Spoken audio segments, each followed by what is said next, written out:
How you doing, YouTube? Matt Master Beer Reviews.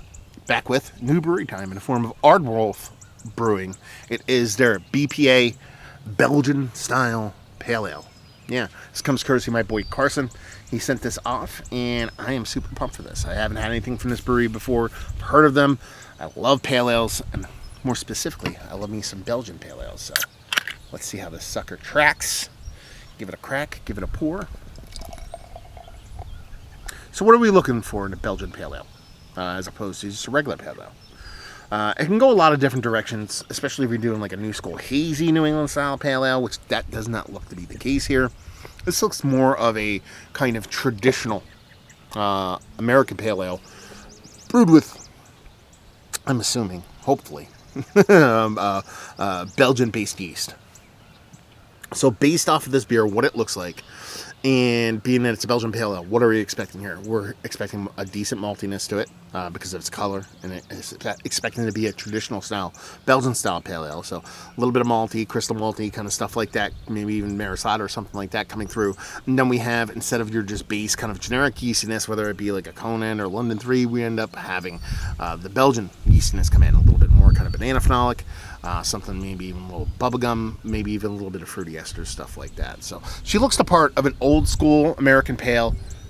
I'm not going to say it looks like a Belgian pale ale because you can't really tell that by the look. It's got a nose. There's this very rich kind of potpourri floral characteristic to this, which I didn't expect. I expected like old school hops, sea hops, Cascade, Chinook, that kind of thing based off of the look. And I expected this kind of Belgian fruity, maybe a little bubblegummy kind of ester. I'm not. I'm getting just a big floral potpourri kind of perfumey component off it, and that's pretty much it. Not really much as far as malt, a little bit of sweet malt, nothing too particular as far as a specific kind of malt, just a little bit of sweetness, a bit of floral hoppiness, done and done. Let's see what it tastes like. Cheers.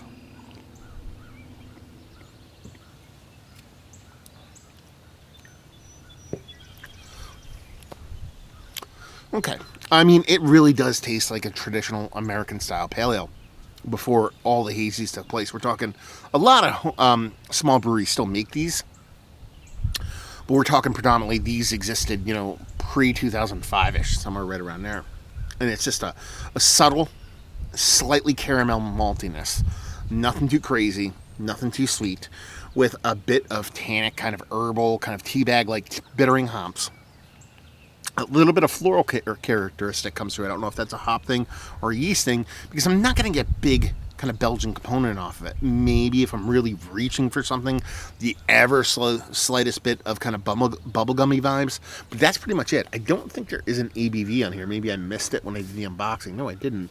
So I don't know the ABV. I'm guessing this is mid-5s to pushing 6. That would be my guess. And it's fine. It's tasty. It's something I kind of expect from a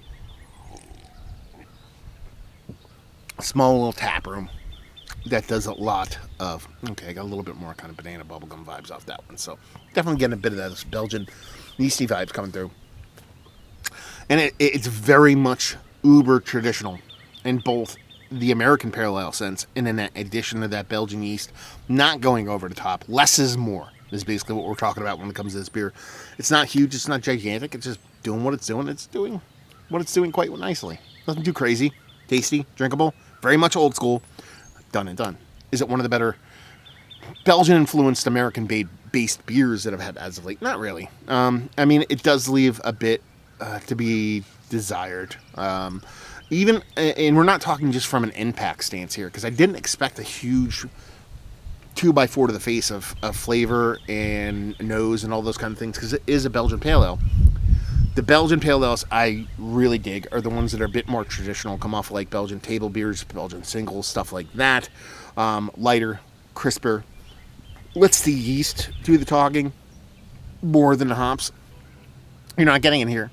I mean, it's Belgian influence and American born, but I like mine skewing a little bit differently. Value to availability, no idea. Carson, let us know what's what, and leave you with if you like what we like this beer.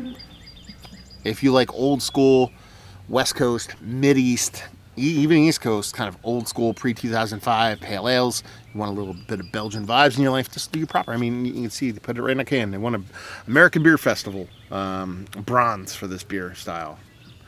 And back in, when did they win? Just out of curiosity. I don't know. Oh, 2015. So, I mean, if you like traditional beers with a little bit of Belgian twist, there you go. You'll like this one. So there you go. Another review in the books. Hopefully you guys enjoyed it. Down there if you want to talk about it. Massive Beers if you want to check me out through the social media stuff. Beer Massive. I'm getting a little stuffy in this. And hopefully you guys enjoyed the review. Hopefully enjoying a little Belgian influenced goodness right now. And hopefully see you next time. Cheers.